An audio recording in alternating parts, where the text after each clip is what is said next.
อนาสบดีพ่อแม่พี่น้องทุกท่านที่หาแผนที่มัดออนไลน์ในโลกเนาะสำหรับมื้อนี้ข้าพเจ้าจะมาแนะนำหรือว่าข้าพเจ้าจะมารีวิว FELOC ตัวนี้ที่กำลังเทิร์นไปเนาะครับตัวนี้ฝากคัดตามก็ไม่15เลยเนาะมันไม่13แล้วตัวนี้เนาะ15 USDT เลยเนาะตอนที่เขาลงทุนไปเนาะถือว่าเทิร์นถือประมาณ300,000ไปเนาะว่าเขาไล่ตามในเกมตัวนี้ถือเท่าไรก็เขาก็อุ้มเท่านั้นนะมีการอุ่นการเติมกำทอนเนาะมีการแลกเปลี่ยนเงินเนาะมีการแลกเปลี่ยนเงินเนาะถ้าว่าเขาได้เงินตัวนี้เขาก็แลกเปลี่ยนมาเป็นเงิน USDT ก็ได้เนาะเขาได้เงินเขาได้เงิน EOC แล้วเขาก็สามารถเปลี่ยนมาเป็นเงิน UST แล้วเขาก็จะสามารถถอนเป็นเงินกิบหรือว่าเงินเราได้เนาะถ้าคนเราเป็นผู้ใช้หรือว่าคนไทยหรือว่าคนตามประเทศนะในโลกออนไลน์นี้เนาะสำหรับตัวนี้ก็ถือว่าออกมาใหม่นี้เนาะถ้าผู้ใดที่สมัครน่าสนใจที่หากเราได้กำไรต่อทุกๆมื้อหรือทุกๆวันเนาะเขาก็มาเฮ็ดนะกรรมนะเฮ็ดเบ็ดฟรีก็ได้เฮ็ดเบ็ดเต็มก็ได้เนาะแต่ว่าข้าพเจ้านี่ก็คือว่ายังไม่ได้เติมซะถ้าใครอยากเติมแล้วก็เนี่ยตัวนี้เป็นเงินถอนอันนี้เป็นเงินถอนเนาะเงินถอนของเอมินหรือว่าของลูกค้าทุกท่านเนาะเพื่อก็ถอนคือว่าเงิน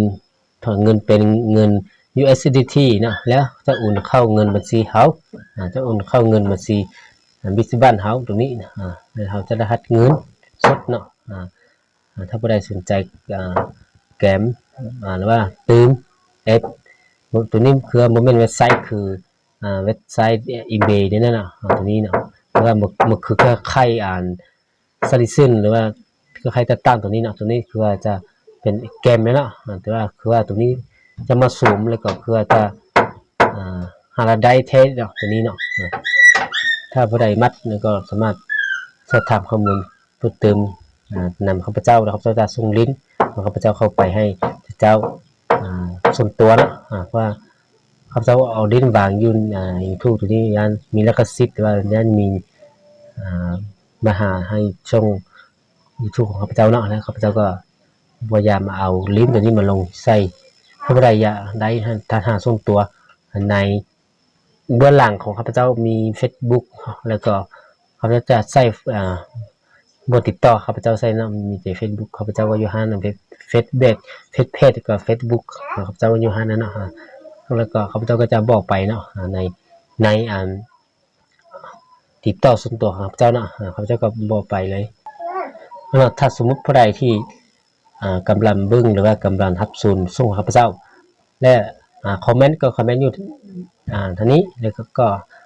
ลงกันในช่องช่องของข้าพเจ้านี้แต่ว่าถ้าผู้ใดอยากทับหาส่งตัวก็กดไปเลยเนาะกดไปอยู่ในช่องข้าพเจ้าเลยเนาะกดไปในช่องข้าพเจ้านี้เลยแล้วก็เลื่อนมาจุดจุกตัวนี้เลยเนาะเครื่องกับของนั้นแล้วก็มีบนมีบนติดต่อตัวนี้ Facebook ตัวนี้ติดต่อใน Facebook ของข้าพเจ้าเลยก็มาหาส่วนตัวแล้วเนาะมี Facebook แพร่ตัวนี้แล้วก็ข้าพเจ้าก็ไม่ได้ลงไปเป็นว่าซะเนาะแล้วข้าพเจ้าก็จะพื้นก็ได้ข้าพเจ้าก็จะพื้นติดต่อทันว่าหรือว่าทันอื่นก็ได้เนาะเขาก็สามารถเข้าไปเลยนะเข้าไปเลยก็ได้นะวิธีที่ติดต่อหาส่วนตัวเนาะแล้วก็เข้าไปใน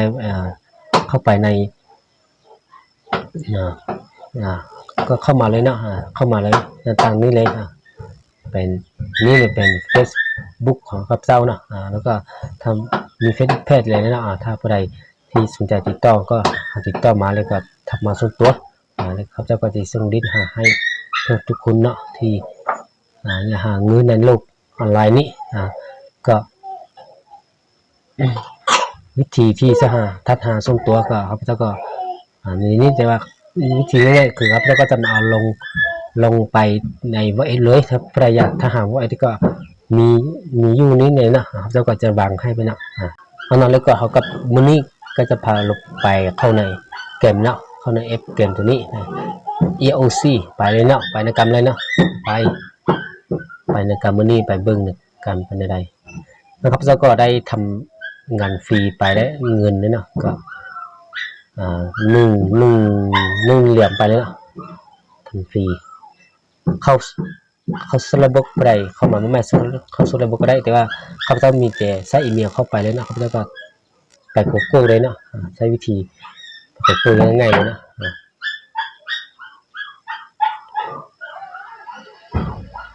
เข้าสู่ระบบสำเร็จนะอันนี้เอาว่าตัวนี้เขาแลนห้อง100%ก็เข้าไปเต็มเลยเข้ามาแล้วนะมื้อนี้ข้าพเจ้ามีอันนี้ข้าพเจ้าไม่ได้ตื่นมาข้าพเจ้าลิ้นใส่ฟรีเนาะลิ้นใส่ฟรีเนาะโอ้คือมื้อนี้คือสวยแท้ประธาน UOC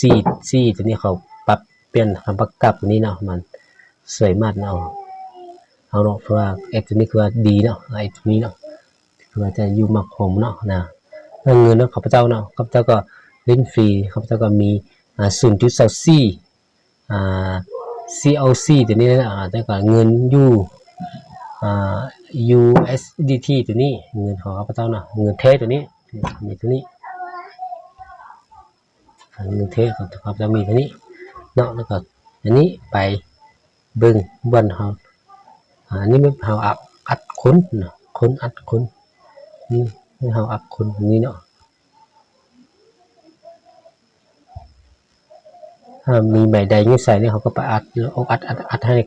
คนห้องเดียว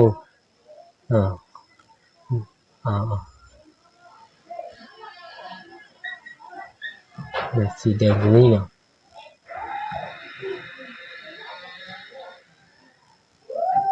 แล้วก็อัดอะไรอัดดาวตรงนี้ไปอัดดาวนะบ่มีดาว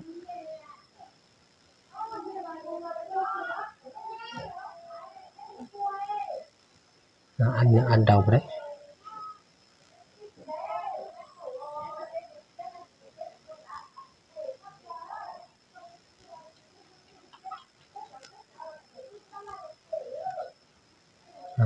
อันไปได้เนาะ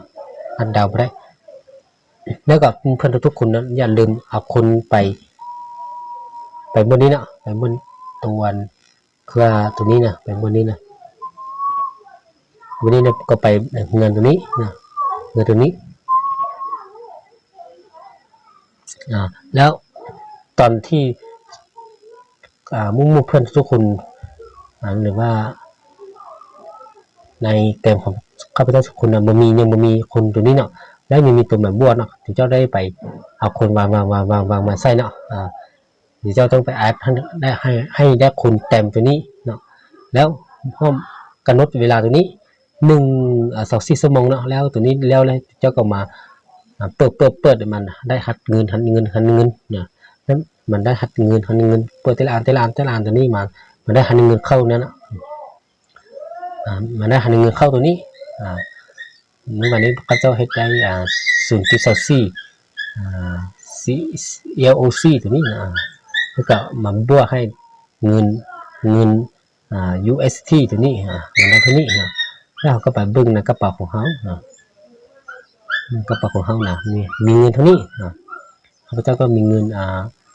1.1304 USDT ตัวนี้แล้วก็เปลี่ยนเป็นเงินกิจก็แม่น24,000ไปเนาะ24,000ไปหรือว่าคือว่า24,000ไปนะ24,000จุดก็182เนาะอันนี้สำหรับข้าพเจ้าก็ใช้ฟรีนะข้าพเจ้าพวกยังไม่ได้เติมเนาะเพราะข้าพเจ้ายังไม่ได้มีเงินเติมใช่นะขออภัยทุกท่าน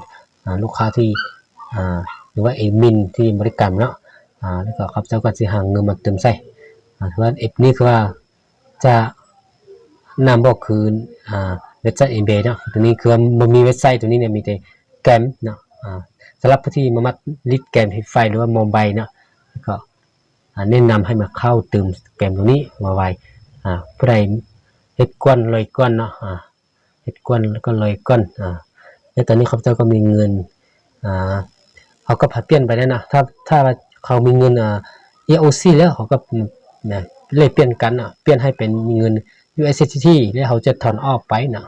แล้วเขาก็จะถอนเงินออกไปตรงนี้นะตอนที่เขาถอนนะเขาก็มาเขียนว่าเขาจะถอนเท่าไรเป็นเงินกิจนี้เลยนะใช่ไหมแล้วก็ดียามไปเลยนะแต่ว่าก็ตอนนี้ประธานฮุกถอนแล้วก็ประธานมีกิจถอนเนาะนะครับแล้วก็ลิ้นก่อนลิ้นเติมก็เติมนี้ไปเลยเนาะเติมตัวนี้ก็มาถือว่า15 USDT ก็ถือเป็น300,000ไปนะ331,000ไปเนาะตึงตรงนี้เนาะถือ300,000ไปตอนนี้คือถือ300,000ไปเลยเนาะเติมก็เติมนี้ไปนะก็เขาซื้อนะเขาก็เติมไปเขาก็ไปซื้อราคาเติมก็เป็น60 USDT เนาะแต่ว่าปัจจุบันนี้ราคาปัจจุบันนี้เนี่ยเขาลุกมาเป็น15 USDT เนาะแล้วก็ USDT เนี่ยเขาก็ซื้อไปแต่ว่าเขามีกำหนดเวลา1-300ไปเวลาเนาะส่วน300ไปมึงถ้าบ่ได้ซื้อก็ซื้อไปเต้นก็ซื้อไปเนาะก็เนี่ยเงินยืนยันไปได้แต่เงินบ่พอแล้วถ้าผู้ใดที่หาเข้ามาใหม่เนี่ยเนาะอย่าลืมไปหมุนตรงนี้เงินตรงนี้เต้นหมุนตรงนี้เนาะจะมี1ครั้งเนาะแล้วข้าพเจ้าก็ได้หมุนไปแล้วเนาะก็ข้าพเจ้าก็ถือไปก็ถือไปได้เงิน1ยูโมเมนต์1 ELC นะครับเจ้าก็ถือไป1 ELC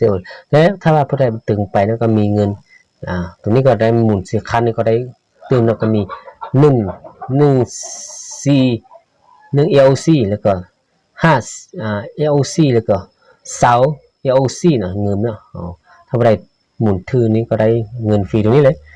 ก็ได้ฟรีตรงนี้มาบวกเท่าตัวนี้แล้วเขาก็มาเลขเปลี่ยนอยู่กระเป๋าของเขาเลขเปลี่ยนเขาก็มาเป็นเล่มเปลี่ยนตัวนี้นะก็มาใหม่ตัวนี้และเล่มเปลี่ยนตัวนี้เขาก็เขียนว่าเงินเท่าไหร่นะเงินเท่าไหร่ตัวนี้เนี่ยก็เล่มเปลี่ยนมาเป็นเงิน USDT ตัวนี้เลยนะแล้วก็มาเข้าในกระเป๋าของเขาเลยนะ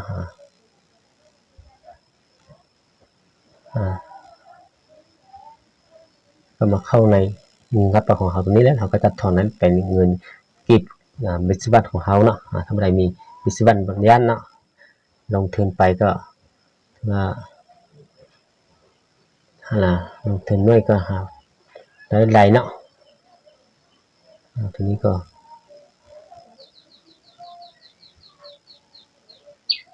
นี่ก็ออกคุณไว้หรือว่าทันกันเนียบตัวนี่เนียบตัว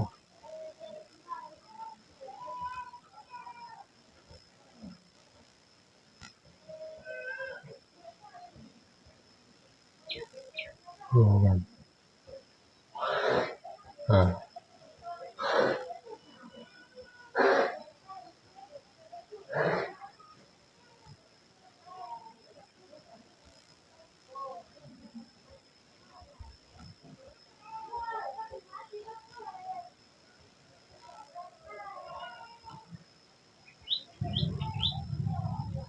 ยืนยันไปครับ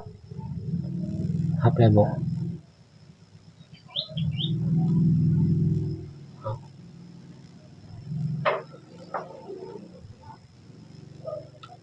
มันมีเนาะครับได้สามารถซื้อนี่ครับได้นะครับ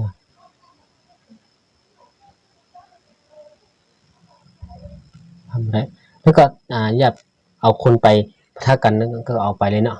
คนไปปะทะกันก็ลืมไปเลยลืมเอาคนไปปะทะกันเลยจะเอา5 คนบ่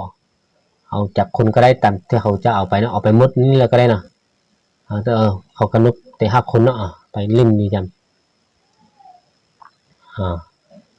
ลงไปปะทะกันเนาะเบิ่งปะทะกันจะหน่อยก่อนนี่เฉพาะใส่เฟนเนี่ยแล้วใส่เติมกันยังทางฮูลินดึงเขาประเภทเขาจะเทือดเดี๋ยวนี้ปะทะกันนั้น 5 คนก็5 คนสวยเนาะสวยคือคล้ายๆเขาก็ได้คัดเงินไปเนี่ยคัดรางวัลตรงนี้ไปเลยนะก็ยืนยันฮัตทันทียืนยันฮัตทันทีตรงนี้เนี่ยถ้าพระอยากไปประทับตึมก็ลืมไปประทับตึมเนาะถ้าพระอยากลืมประทับก็ลืมประทับตึมเขาให้เขาเอาตรงนี้ไปประทับกันนะเขาก็มาอัดเดียวทุกคนนี้ให้แข่งนะให้ก็ได้หับเงินตัวนี้กระเป๋านี้ก็ได้เนี่ยเขาก็ประทับกระเป๋าตัวนี้เลยเนี่ยดีจำกระเป๋าตัวนี้เนาะกระเป๋านี้ดีจำไปเลยก็ได้หัดวันมาเนาะได้หัดมาทุกมื้อที่ให้เขาไปลิ้นนะก็ไปอัพถ้ามีแล้วเขาก็ไปอัพตัวนี้ถ้าได้แล้วเขาก็อัพตัวนี้นะถ้าได้เขาก็อัพตัวนี้ให้เข้ากระเป๋าเงินเขาอันนี้แล้วเนาะถ้าว่าคนที่เขาเอาไปวันอยู่ในบ้านเมื่อกี้นี่ข้าพเจ้าเอาไปนั่นน่ะแต่เงินตรงนั้นน่ะมันฮอดเวลาแล้วเขาก็จะมาสามารถมาฮัดห้องตัวนี้ได้เลยเนาะยังเหลือพ้นฮัดพ้นใช้งานในขั้นต่อไปอย่าง12 ชั่วโมงเนาะคือตัวน้อยตัวแหลนนั่นเนาะตัวน้อยจันน้อยตัวแหลนนี่เขาก็จะมาฮับเลยมันก็ได้เงินขึ้นตัวนี้มันก็ได้เงินEOC ขึ้นทุกวันเนาะทำเวลาเพราะว่าไอ้นี้เพราะว่าเวลาทำกรรมตัวนี้เป็น2 วันหรือว่า1 วันนะก็จะได้รับเอานี่แหละนะบนท้ายคนตัวนี้นะเนาะคนตัวนี้แหละจะได้ไปรับนะไปรับวันนะอันนี้เป็นระดับ2เลยนะเขาจะเฮ็ด2 เทื่อเลยนะ2 ขั้นเลยนะถ้าบ่ได้เฮ็ดขั้นนึงเขาก็จะเฮ็ดระดับ1ระดับ2ระดับ3ไปนะแล้วก็เขาก็จะได้เงินตอนได้เงินนี่เขาก็จะมาถอนเนาะหรือว่าหรือว่าเกม AOC หาเงินกำไรรายได้ทุกมื้อนะสำหรับคนที่อยากตื่นเข้ามาตื่นมาไว้นี้เนาะเข้ามาตื่นมาไว้นี้เขาตื่นก้นเขาก็ได้ก้นเด้อทุกคน4ทุกคนแล้วก็คลิปนี้ฝากกดไลค์กดแชร์ให้ส่งข้าพเจ้าเนาะ